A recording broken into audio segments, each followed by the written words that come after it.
ngasisu pudona lakchari inspect ai chamri ge sumna tare chubatang sanchari bithoro masi wakana sagat wari paring amakhatni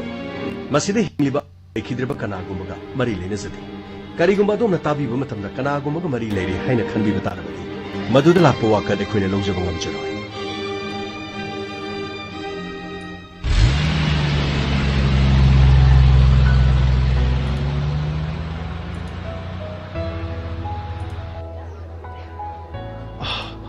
karam kadano flight sina punga ma fadra mali to sangjaluki Rina kanano ite nang Manipur chalage sina ta aina nangi ka da sanglu bagi dama nangna nangi na cheda kari go mo afam ma dairam di ai su khang nangna ibunung sia ba ai make sina ka na chele bagi nangna puno ma ya da aduga wafam si Manipur yoroga nangna babung khoi itei ma khoi me ya puno mak ta loina hairab aduga yum masida mona call toraga nache sumila da wafam si tamna badi nache sumila dolan ma thak ki makha da inthar ga hat kan kaino haidu bite kaino itei na haidu bo ai loina khang nang na wafam si gi chat khaga nangi plan to godor gi da ai na loina khang ai gi mung kai na na ba ai mang na ba nang na sin ge sini nang na khali nang lawrabasu wathok koiba nang lawdrabasu wathok koiba wathok oibagi oiba nang ai galongse nangi na segi punsi kaning labadi nang ai galongse kaino haidu bitena itena haidu bukadi lono ba ite mina chana daba mina ne taibung pansi de chana daba lon chatto madu haibirakan madu ꯑꯩꯈꯣꯏꯒꯤ ꯀꯥꯡꯂꯨꯞꯇ ꯑꯩꯈꯣꯏꯒꯤ ꯐꯨꯔꯨꯞꯇ ꯃꯗꯨ ꯆꯠꯅꯗꯤ ꯀꯔꯤ ꯅꯈꯣꯏꯒꯤ ꯐꯨꯔꯨꯞꯇ ꯅꯈꯣꯏ ꯀꯥꯡꯂꯨꯞꯇ ꯆꯠꯅꯗꯤ ꯅꯈꯣꯏꯒꯤ ꯐꯨꯔꯨꯞꯇ ꯅꯈꯣꯏ ꯀꯥꯡꯂꯨꯞꯇꯁꯨ ꯃꯤꯑꯣꯏ ꯀꯌꯥꯅꯤꯅꯦ ꯃꯥꯒꯤ ꯑꯅꯤꯡꯕ ꯑꯄꯥꯝꯕ ꯑꯩ ꯅꯈꯣꯏꯅꯅꯦ ꯅꯈꯣꯏꯅ ꯀꯔꯤꯁꯨ ꯈꯪ ꯃꯄꯥꯟ ꯊꯣꯛꯇꯕ ꯅꯈꯣꯏꯅ ꯀꯔꯤꯁꯨ ꯈꯪꯉꯣꯏ ꯅꯨꯡꯁꯤꯅꯕꯗ ꯑꯗꯨꯒꯨꯝꯕ ꯀꯔꯤꯁꯨ ꯂꯩꯕ ꯅꯠꯇꯦ ꯑꯁꯦꯡꯕ ꯑꯆꯨꯝꯕ ꯅꯨꯡꯁꯤꯅꯕ ꯍꯥꯏꯕꯗꯨꯗꯤꯅꯦ ꯃꯥꯡꯗ ꯂꯦꯞꯂꯔꯕ ꯃꯥꯡꯗ ꯊꯣꯛꯂꯔꯕ ꯊꯧꯗꯣꯛ ꯑꯗꯨ ꯃꯥꯌꯣꯛꯅꯕ ꯉꯝꯕꯗꯣ ꯃꯗꯨ ꯀꯧꯏ ꯑꯗꯨꯒ nang ni yum de hek chat khraga wafam adu hek mathang hairakpada nang gi nachi aina hat kan nachi ge punsi kaning labadi wafam adu ite ai kana mata thairu ite ai asingmani ai kani mata thairu madu khakanati nang gi nachi ge punsi nang na kaning labadi nang su aina haibelo nang na Manipur da chatkhrabasu Manipur da khoi relative loina leidana ai soidana thorkan nang bu question senagani aduga aina haibada nang na yadraba nangi na che aina soidana hatkani adusu dolan mathakta pukhalaga nasiegi poglakadori ba masa siga pun dolan mathakta gi makhada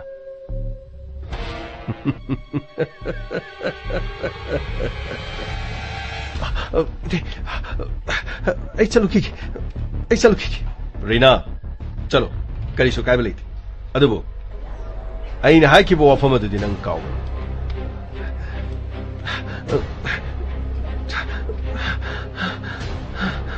kari no ai ni to ga da basika hai matam do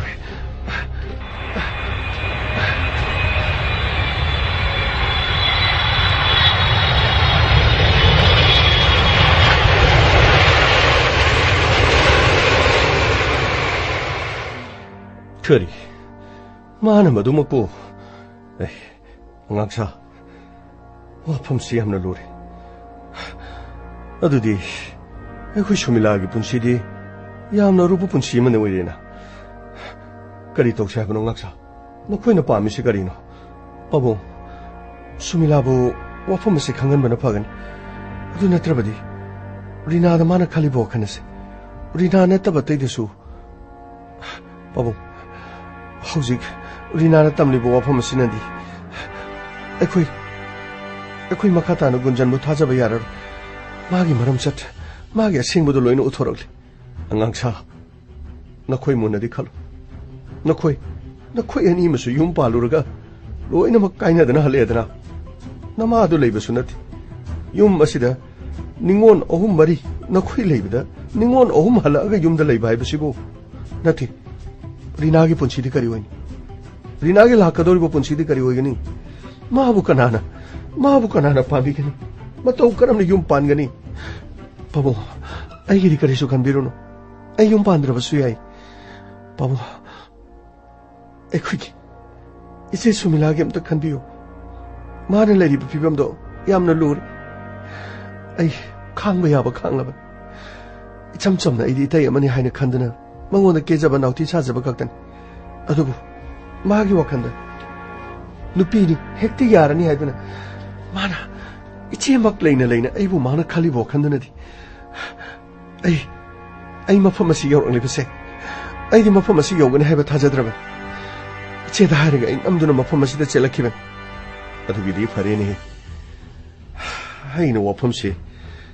गुंजनदा वफमसे हौदौबदा नसा नुपी लौरु लाओ हाइरदि हानदगी नखोई अनी महलक्तन लेरे अदुगा सुमिलागदी अहुमनीने लेगदोरिबसे पाबुं अखोई हलागा लेबसे पाबुंदे यामनो वाब्रो पाबुं अखोई yum पालुरबसु अखोइनि yum पालुबा नुपासिंदो अमत्ता नातै चाद्रबनिना अखोई हलक्पा नत्रदि कदाइदा लेरुनी पाबुं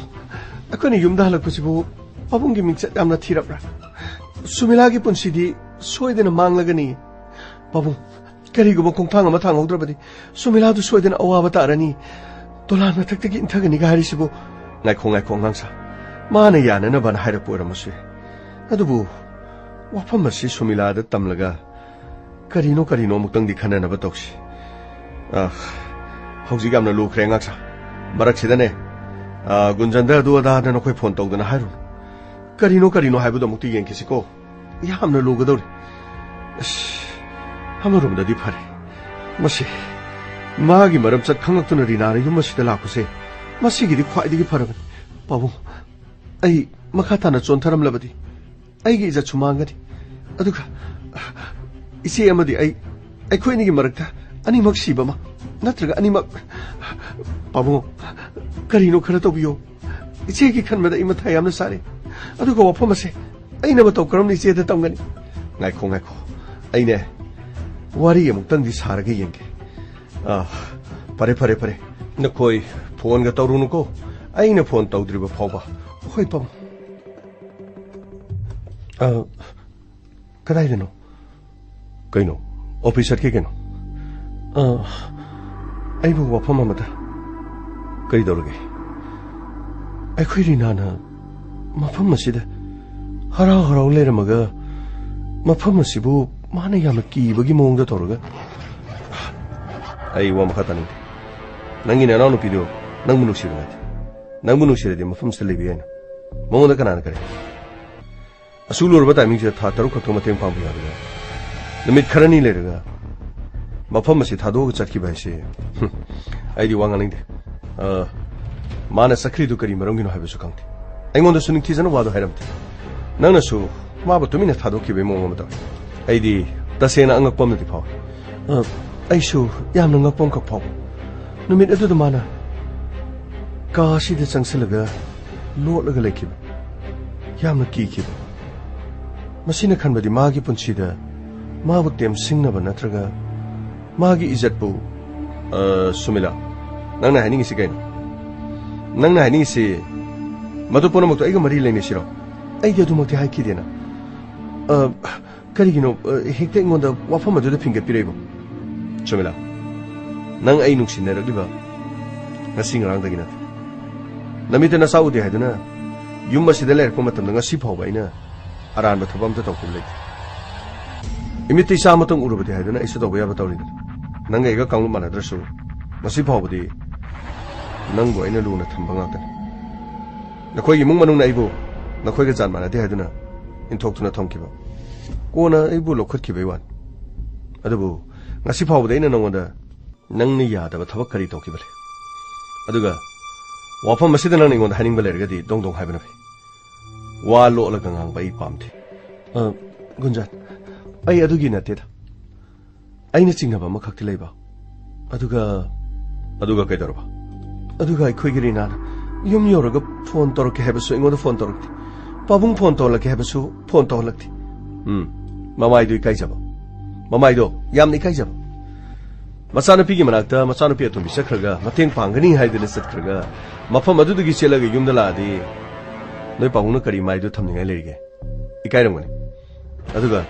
mafam asida leiningdraga aikhoi de badanam toba aduga mafam asida nangi damak mateng pangingdraga nangi nanaw no piduna ai wa makha taning I think office alugi aduga nakhoi imung manung dugi phone toraga ai gi se sokpa yaba wa hairak labati ai di manipur sakan aduga manipur salaga lan taw ai bu jar mahan biaro mafam asida mathong maram khangdaba paw ingoda tamakko share ai ngasi phawadi nangna pamdaba thabak tawtri aduga ai bu tawhangi haina su khangar ai chaloki amukta ai ko yare ai salagi aduga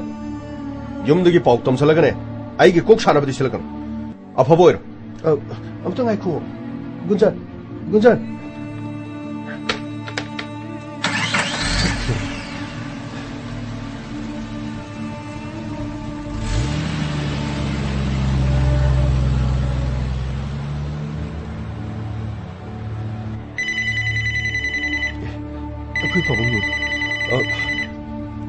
Hello, Pamo.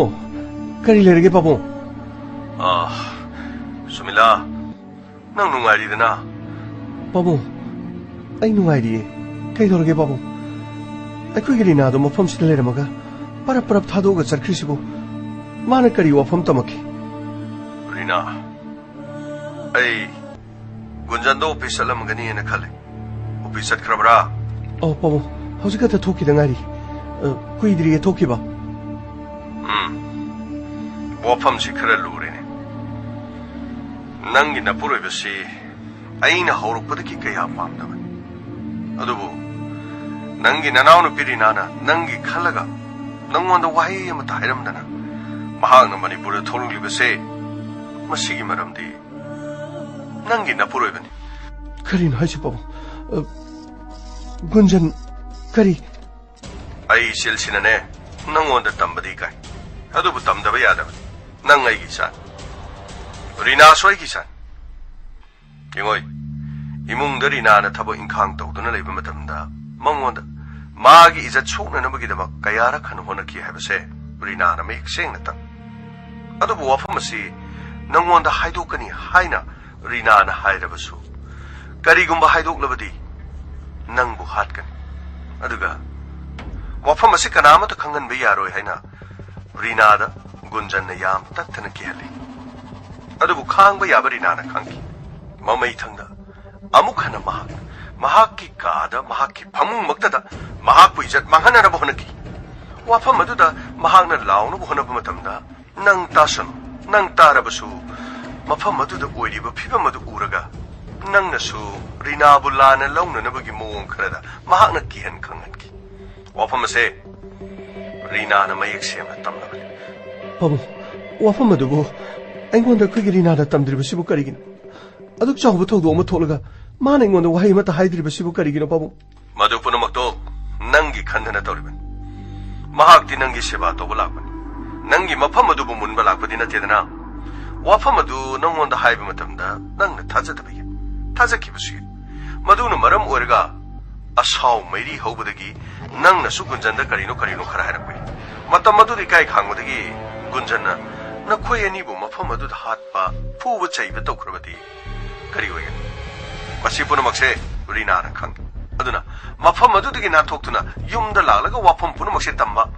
aduga kari tawgadagi haibado madugi mathangda babu adudi wafam se ina gunjanda haiba matamda kari oigani haujiksu office salamdai daina rina na chatkibagi maram aduga numidang adu maktada rina na pakatuna changlarga aigi inakta tumkhiba aduga ngaihak leiraga muk gunjan na changlakiba aduga babu इकुई कुइदनसु अइने मिकअप थोलकपदा अइगी फमुंग मनाक्ता गुंजनना फमदुना लेरमकी अइ अंगकपा फाउकी अदुबु महाना अखोइगी लाकदोरिबा इसा सिगिदमा अइने तुमलिबदु महाना अइने मिरोलकपा असिदा नुंसिदुना येंगलिबनि हाइदुना लेरमकी अइ अंगकपदि फाउकी पाबुं अइने वफम असि तमजबगी मरमदि अइने सुगुंजनदा करिगुंबा फिबम अमा हानगा मानदबा मोंग खरा बेमा वफम असि अचुमनिने नंगी ननाव नुपीना कैदौंगैदा नंगी मिक्सत थीननबा थबक तौरोइने नंगी खल्लगा महाक मफम असिदा लाक्तुना वफम सिंग असि तमलिबनिने नंगी फिबम यामना लोरे हौजिक वफम असि नंगना हौदोकलुरबसु नंगी अफबो ओइगदबा मानते अदुना करी तौसिगे हाइबदो अखोइ अमुक्तंग खनसि अइना हारिबसे नंगी पुंसी अदुगा ननाव नुपीगी पुंसी नखोइगी पुंसी गंदबा यादबनिने लाकेशनु mahak laga WhatsApp chana ngana gani aduga aisu ipamda halaba su halakani nati bema wafamado mongonda hangdabida nang munna khal nangi nasadu ki khangi haibra natraga pomnam asi khanglaga nang mafamadu da khangjin nadana dumak leirage haibra aikhoina wafam ase amuk khana gunjanda phongdoktana nakhoi gi khalaga mafamadu dane aikhoiga nakhoiga kaihena लोइने दना नखोय अनि नुंगाइना पुंसी हिंजरगे हाइब्रा नंगे अपामदो हायु पाबु अइ मिनम्ब पामथे मिनम्बगी पुंसी दे हिंगब पामदे पाबु अइ पाबुंगी जाने अइ रिनागी मचेने अइगी इचे बिनान हलकिबसु मपुरोइबने मिराइबदगी इचे याइमा रोमिलान हलकिबसु मपुरोइबने मंगोदा नमथाक तौबा अइशो अइ पुरोइबना अइंगोंदा नमथाक अमदि minim पाबुं मितम लक्लिबि इसासे मसी पुदुन ओरबसु अइ इपामदा हलक्लगी पाबुं अइखोइ निंगोन सिंगना मयुम पालुरगा युमदा हलकपदा पाबुंगी माइ खुगद्रा पाबुं हाइबियो पाबुं नत्रगा पाबुं अइ मफम मदुदा लाक्लगा अइ काम बरा लौदुना लेरबसु लेजरगे अइ गुंजनगा लेबदि ngamaroye pabu sumila nang amukta dikhalo nangi punsidu mangba tarene somda thokiba thodogodadi utna waina kupsilaga thamagane aduma khangbi madugi khalaga nangi nanaw nupina kari tawgada ki khandu nang mafam asida chenthoroglibani ne yengoi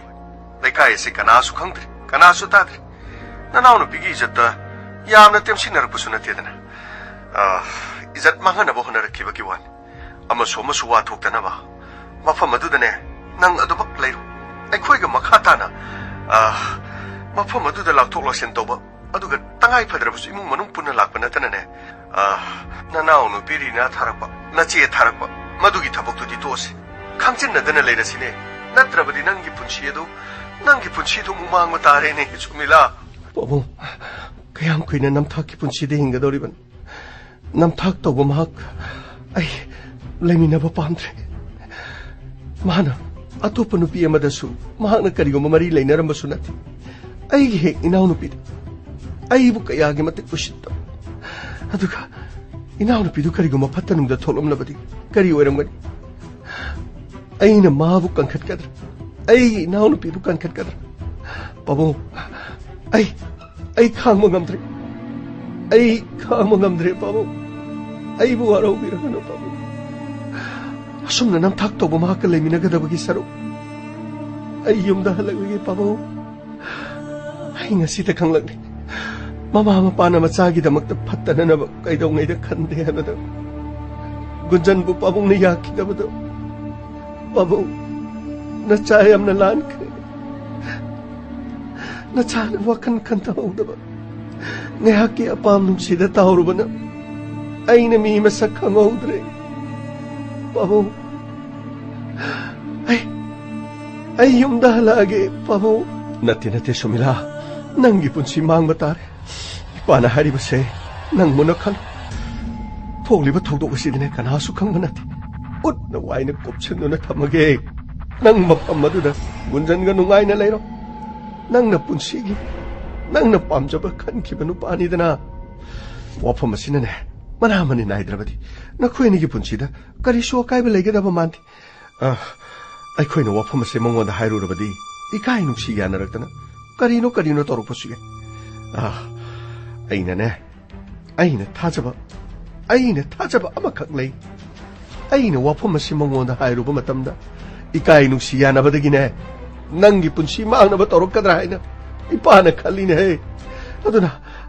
아이네 와시 마카타바 팜드레 이베마 아두 수마이 떠로 아이네 폰 떠레이 콜레 하이바수 하이루런 낭네 와포마시 멍원다 하우도로 마하나 라고 마타마두다 하라우 떠우드나 레이로 아두가네 낭수 야나 바이베마 아두가 이빠드 헤헤 폰 떠로 낭기 구동 싸다바 레이라바디 하이로 야암나 구동 싸드르가나네 에이 라바수 락게 이샤부 록톡바 이 라바수 락게 고 바보 리나 윰다 레이브로 수스미타 라오로 레이키바니 마이 까다 레이바니 Hema मादी था तरुक हेन लेंगे हरगे चे परबब थोलै दु कमाय तोय जानो सोंद नोय मे आम लेबदो हुंदोक पंगम द्रमा लेदना सुमिला सु यामना कना मसांगम दब नते ये अदुगिनी मतम खर लेरे लाएदना ओ अस फरेदना अस मा लेतदना ने अस एखोयदी सिदैदा चोंगिने तोय जे मा यावददी कयिमता यादब करायदा ले जानो चंगो माइ कादा चंगो 리나 에마 수스민다 라오 정오 파모 지대 파모 로 야레 그리노 아이디 능 톨레다보다 하라우만 게드나 라 이메미 아도 하잉디기 쫑바 호르시라 가마이 톡시게 아이디 능 레이터비스다니 용네 부가시 로이강 투에미 능디 하나디기 아이 레링에다 서동 강히도디 종어 답다이 사슬리 아드디 그다이데 야니 나티바 아도 가리기노 नंना परपप चलुरगा मु परपप हालैसिबो था तरुकनि हाइदाइने करि तौरगेबा नंग परपप लाइसिबो कैसु तौदिगेबेमा नोइ म्याम आइगे सुम लापनबदो अदुगि नुगाइतदना तौरिनि चोंबा हरदौनि अदु ngasi नोंनिदि चोंगाइगुमसे खितां नुगाइत्रिबि सासे आइसे आदा सुम लेबदुदने इसाजे सुम नुगाइरक्त्रबा नखोइ म्यामगा लापनबैनि खंदे युम नुंसिबैनि खंदे अदो नोंनिनि लेरगा चोंगसेबा ओ फरे अदुदी यम नुगाइरे अखोइ टीम सिंगदो लोइना खमजलगे को अदुदी आइदि नंग अमुक चखिद्राना मदुगी मरोनो खंगेना लाइनि चलरुई इसेदु याम कन ngमदब नाते मखाताना अमो होरगदबनी फरे अदुदी आई चलगे अखोइ पार्टी दो लोइना खोमरगे को होय अदो नोंमनिनि लेरगा होय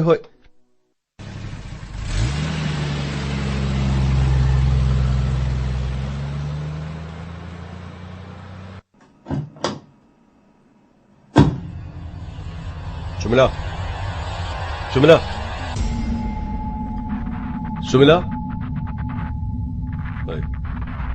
किधर गया अरे सुमिला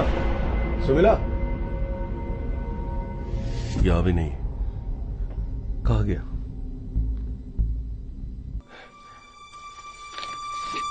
चिट्ठी क्या है गुंजान आई वारोगा नंगे सेंगबो नोंना तो खंगलबा मतम असिदा आइना नंगु थाजदना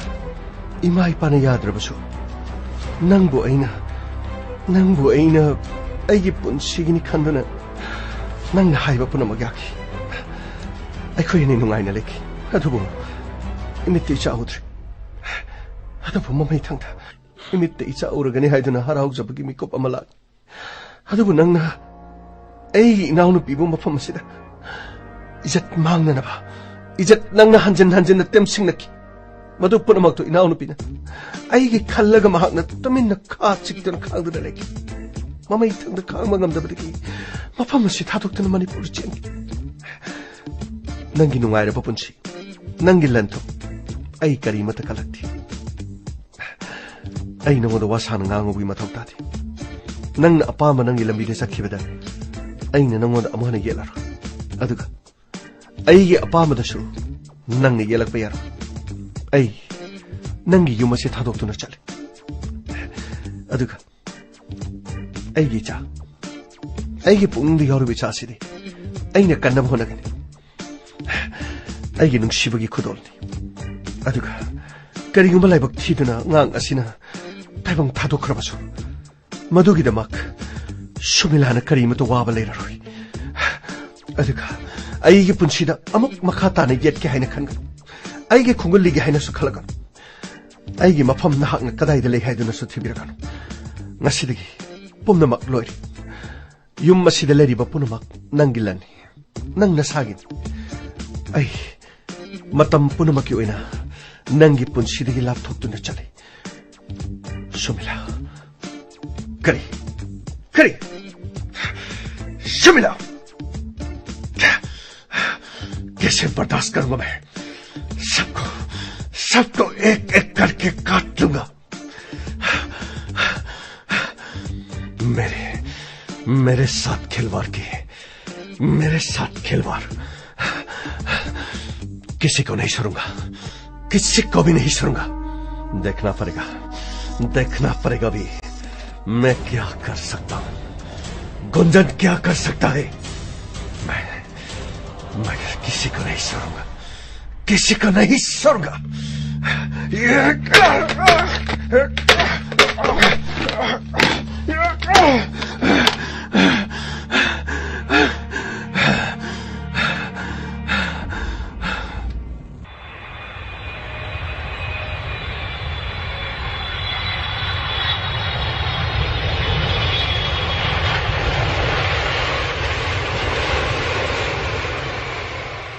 ओए रीना रीना पामो लाउन हे आई चादुबु नोइबु पोरक्तिरबरने लोरे पामो पुजरागे पामुंगी सिनी याउदबा से सिदा लेरे नचेदो आइने वारी दिनिंग थीजना साखराबन अदो नंगोदा फोन गा तोरकप्रा पामो आइनोदा फोन तोरक्ति अदुगा नंगनादि तौब्रो पामो आइनसु तौदि फोन दो तौरुकिन अमोरे वाफम असी मेन ताद्री अइनबुदि मंगोंदा हाइख्रबन अइखोइ सोमदगिदि वाफमसिंग असि करिमत लिक ओइररोय अदुगा माग गुंजनगा मफम अदुदा नुंगाइना लेजरसनु हाइदना अइनसु हाइख्रबन माना पामदन खनम नुपानिदना अमोरे फत्तब थोगद्रिसि यामना फरबनिको अदुगा नंगे क्लास ति कमदौबा पामो आई हयेंदगे हौरनी ओ फरे करिसु खलुरनु असुम थो हाइदना पुंसीदा तमलमनबनिको फत्तनुंगदा थोगद्रिसे यामना फरबन होय पामो गाड़ी में तौजले कना ओरि जानो खंगिए पामो योंग कनानु यों पामो अखोई से सुमिला ने हाँ करिनो ने हारिसिबो हाय अबिना रोमिला नखोई बुलाउन है माइगो पुथुरौ ने हाय ननाउ नुपि लाइने लाउन है लाइ पामो लाइ हेमा सुमिला नंग सुलाबा लाओ हे कदाय रोमिला मेखेट पिरो कदाय सिदा लेरे से माइसे कालो से इचे पाबुंग ओरिना इचे लाबने इचे अइना मरम ओरगा इचे यों कायरबरा इचे अइदि करिसु लानखिदबनि इचे अंगाउबी नंगना मरम ओरगा युम कायबा नथि नंगना मरम ओरगा युम कल्लबनि नमथाक तौबा अदुगा अइबु करिसु लेतना खनबा मफम अदुदा अइना करि तौरुदोइनो माना अतोपा नुपि अमगा मरि लेनरम्बा अइ खंगदबा मफम अमदा मरि लेनरम्बसु नथि मदुबुसु अइना फै हाइबगी वा नथि अदुबु अइगे हेक पोमिनरिबा इमा अमतना पोपा अदुगा नंग फाउबदा माना कयादा उसित अदुगा अइ लाबनी पामो अइ मतम खरा मफम असिदा लेजगे करिनोने सुमिला नंगना हारिदुबो अइ पामुंगना हाइबा इनखिदबगी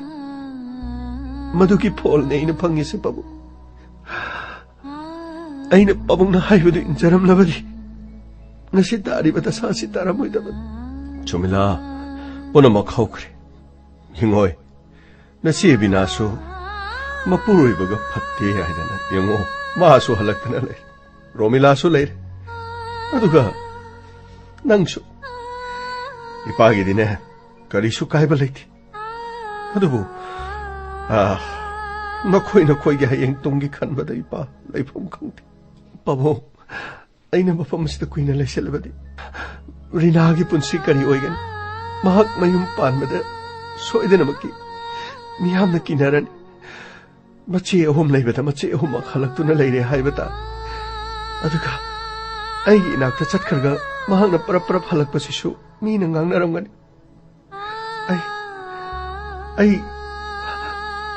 아이 마탐 코이나 마파마시다 레이로 그다이드노 말레이제게 바보 수밀아 마파마시 난기니네 난기슈 서룩 야오이네 영어이 아이기디 피바 아마타 야오바 나테다나 नखोई मरीना आईगी पीबा सुने निंगोल सुने करीगी दमक तुम नहारी बनो लिकाईगी मिनोक में शादी नोमनी तारगा तुम फकिनी यंगोय आईगी सासिंग नखोई दी आईगी पुंसीगी नीने आईगी हक्चांगी सरुक मागतनी नखोई बु करीगी पान मिराईगा दगे वफम मसीदा नुक्सी चानना नखोई लेगा दमन करीसु खलुगनो 아이는 너코이 뿌나막뿌나 인톡바 레이테고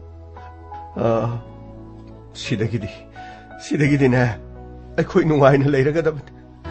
아이코이 누와이나 레이라가다바니고 아두가 수밀라 낭디 군잔다 하이라가 락브라 마토 카람나 라이 바봉 마하나 오피스 sat키바 마탐 아두가 바봉나 폰 떠럭바 마퉁 아두데기 아이 짜마라 칼레 아이나 한젠 칼레 아이네 칼리버스데기 헨바 아토빠 카닝아이 아마타 레이트레 아이네 탕릭리버 콩탕아세 마시네 콰이데기 아좀마 콩탕니 바보 아이 유마도 마나수 쇼마 파이벤 아이네수 쇼마 파이벤 아두보 아이 유마도기 쇼도 아이 마기 윰 아두다도 막 탐함이 마나 오피스 할락드링에다 고득다이 플라이트 티켓 각투나 आई मफम सिदा लाकली बसनी पाबो हाय हाय मीने फटलरोई हाइना फत्रबदी हिदाक लेते हाइनरिबन नंगी गुंजन हाइबदो कया फरो सनाले पागसिदा सुमागी मरी मता सिंग कना कनानो लेई हाइदाइने लौखटपगी मतमदुदा मफम सिदगी मी यामना लाखिदाइने होय पाबो मफम सिदा मी लेबनी अदु ओरबदी सोइदेना मफम सिदा महक लाकनीन खाली युम सिदा लाक्तना मिमांग तुमांग नाइदना सिथा सनदना कप्पा लाउब तौरबी मतम अदुदा लेकाई वाथोक ओइगनी यारिबा मखैने नखोई चेक्सिना लैयो अदुगा मफम असिदा लाक्लबसु नखोई नसागी फिरेपतो निंगथीजना लेपगा नखोइना पामदो आइगिदा काइबा लेतेको पापा आइगिदि फिरेप कैदोंगैदो होंगरोय अदुगा पापा महक पुंछि सुपगी आइगदि मरी लेनाररोय फरे नखोई अपामदो इपागिदि अपामन अदुबु नखोई सेक्शनना लेगदबनिको सथो खोथोकप नखोई निंथीजने येंगदबनि हे फनी पापु चंगो सुमिलागी पोचैसे पुसलोदना रिना होय पापु चंगो पुसलो नखोई नुंगाइरि नखोई नपा नचा नखोई नचिननाव पुनमक नखोई नुंगाइरि यौरे ऐसे नखोई मफम असी यौरेदना कुंजन करी तौब ngam हैबदी येंग बताए नखोई ने लेखा था नखोई ने मांग ताकपद येंगे नखोई बु ऐना करी तौब ngam ge हदियो तुमिना लुमदना येंगे युम मसदगी थोरपद सोइदना की सुमिला नत्रगरिना नखोई हनीबो 아이나 कैदवे हैबदियो चे कदाइदनो कस्तौदीगे इचे सुम मनुंग सुम लेबदुदने वादना मपानसिदा सुम थोलकने अददि से आई संगमगे होय अदुदी शुमिला अहिना ऑफिस चटख्रिङैदा नंना नपामदा चटखे अइगोंदा हाइरमदना नंना चटखिबा मधुगी चाइना अहि मफमसदा लाक्रे हाइबसु कनामतना खंगदबा नथि अदुदी अइगी खुत्ता पाइरिबा एसिड असिना कनानो असी कनानो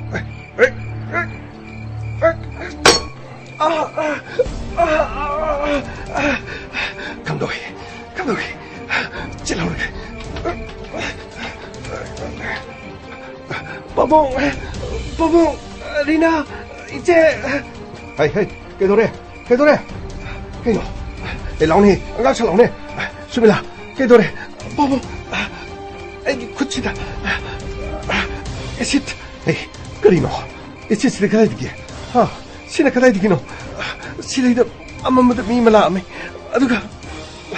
aingonda esit ajalak padagi aina phatlai thokhi padagi aigi sadadi yamna chongok khut asida mase ai yam chingai ko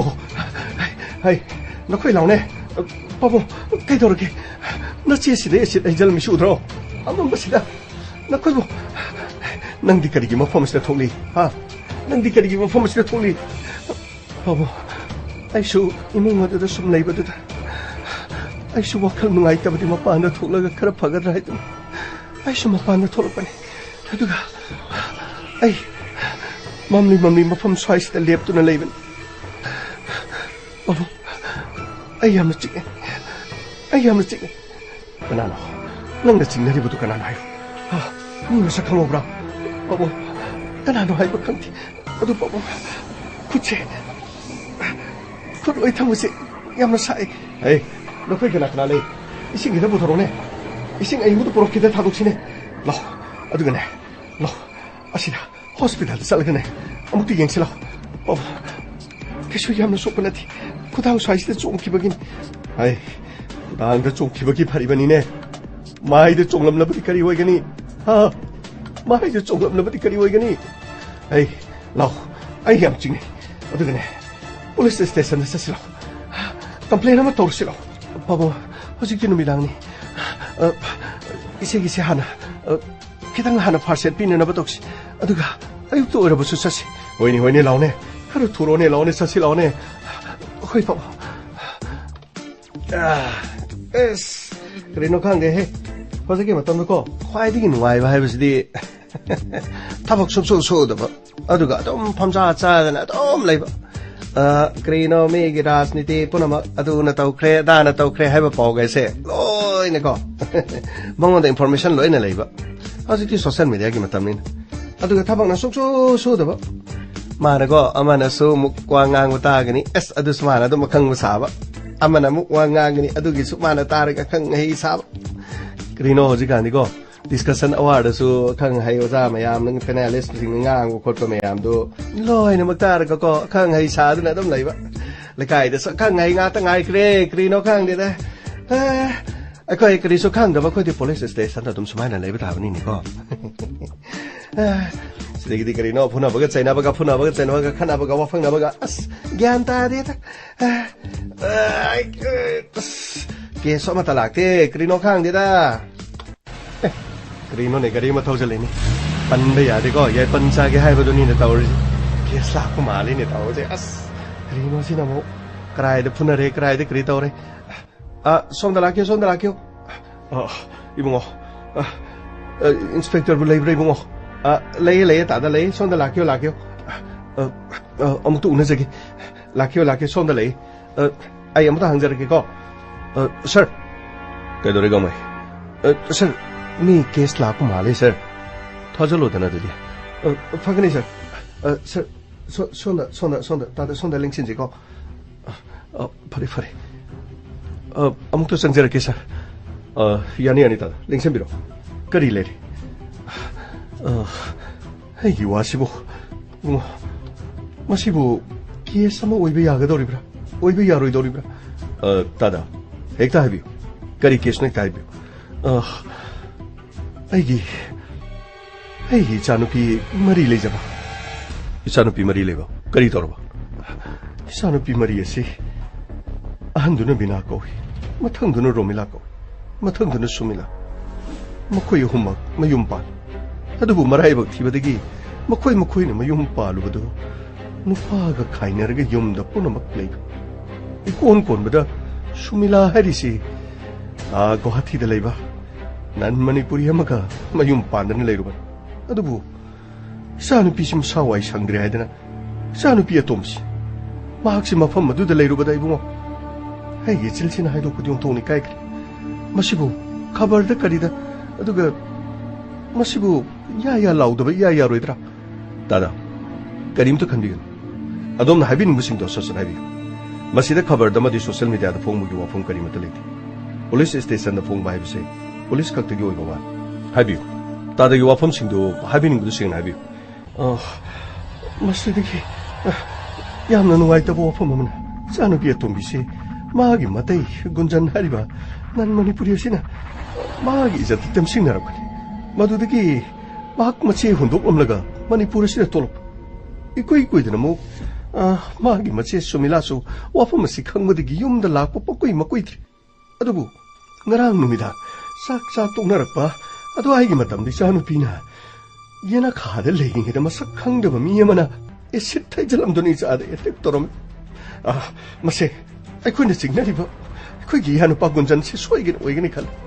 maagi mathakta FIR ama palaga kari kari tauba yaba tada mahak nani haibadi mek sengna khangobra duga masak khangobra natraga mahak Guwahati da lerega mafam sida matau karamna esit haijanga dori ibungo मधु इबुंगो खोइना मुक्त थिजनबिरगा असेंगबदु खंगबो palm S मधुदी यामना लुबो वाफम अमनि अदुबु तादना हारिबो वाफम अदुदा अदोंगी यानुपागी माकी mobile number Ibungo सिदा ले महाक Manipur the लाकपो याबगे ओइथोकबदि Ibungo मागी मरी मतासिंग Manipur the यामना ले अदुगा महाक मफम सिदा सोइदना लाकदबा माले अखोइना सिग्नबा यामना ले अखोई सानुपी मक्तदा सुमना तोगदबा मिसे कनामत लेतेबो फरे तार माकी मोबाइल नंबर लेरबनिना अखोई करी लेबगे हाबदु सर्विलेंस थमगा तोबा याबदु करीना हाबदु यंग अदुगा अदोंगी सानुपी करी इबो उरिना हाइबा रीना द माने इज्जत तिंगसिम न के हाइबदुदी रीना की इज्जती इबो थोइदोकपा सोयंगामदि होबनाति अदुबु माना मागी हेक नुपी असी मनाव नुपी द सुमाना इज्जत ननु माना सिंगना के हाइबसते अचुंबो वाफम फोंग फोंग सारिबा अखोइना लेकाइ द ताकनिंगदना वाफम से लोसिनदुना थमलिबनि गुवाहाटी द लेबा महांगना मणिपुर द लाक्तुनि सिलेजिंगन हाइबा वाफम से खजिक्तंग दि चिंगना बफा अदुबु करी लेबगे हाइबदो अखोइ थिजलगा सोइदना मदुगी पकम पिनर भोनगी अदुगा एसिड हाइजलमे हाइबा कोना दुदी अदुदी मफम अदुदा दुमक लेहौरी एनीवे मदुगी पोसक अदुसु अखोइ लोखर पपा मदुदा करिगमा फिंगरप्रिंट न चिंग यौरम लगदी केएसएस द सेनरी ममी दु कनानो हाइबदो खैना पथोपंग ngदोरि यारगदी हारिबो पोसक अदु दुमना मदु मदु कानरकनी खनबदी अखोइ प्लास्टिक अमने योमगा मफम अदुदा फरे फरे गमई सर संतोष द नंबर से सर्विलेंस थमो फंगनी सर अदुगा लोकेशन यंग हाइब नंबर से चप्रा हाइबसु यंग हाइब अदुगा हारिबा मियो एसिगी महाक डिटेल्स मदु पुन मदु खंगना नबगी दमक होनसी अदुगा महाक तसेंगनमक ngasi नोमनिनी असिदा मणिपुर द हाइबदी फ्लाइट ता तोंगदुना लाके हाइबदो मदुगी डिटेल्स समसु खंगना होनसी तादा फरे योबिरो असेंगबदु करिनो हाइबदो खोइ थिजलगा थुबु मतमदो पाउ पिरनो होनकी इबुंगो फरे दुदी याम नुवाइजरे अखोइ मु योजरुकी फनी फनी तादा करीनो ने सर हुजिबो मणिपुर दसु सर एसिड हिजनबी अमुक यावरब्रानि करीनो तौरिसिबो सर गामै आंगपनि थोकु थोके हारबदि पुनमक हेक्ता थोपे ओइबे अस करीनो ने सर की बुकी चले एदगो मनिंग मेया द लेपिंग एदमी नमु एसिड हिजलमादि अस करीनो ने पाखतपा म यावरे चलो संतोष तपिरो अथोबो मतमद डिटेल्स यंगनब तौसि फगनी सर लाकले Inspector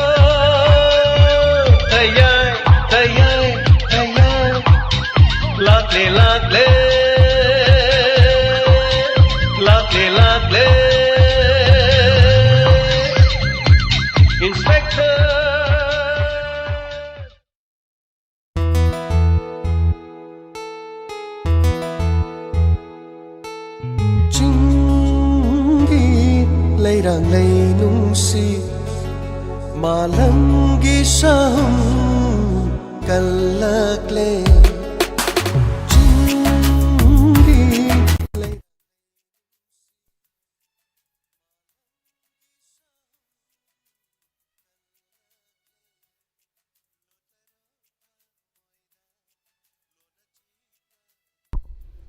Hojik tabi kre Inspector Tayai Chambriga sumna taret suba tangka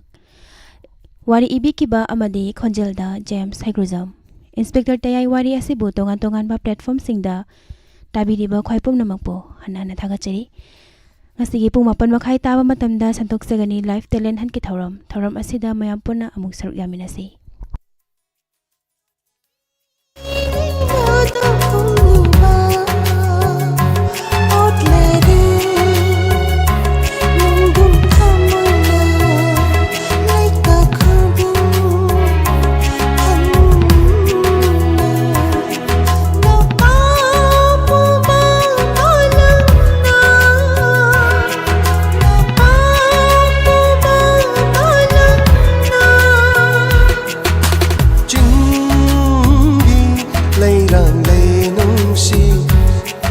malangi sahum kalakle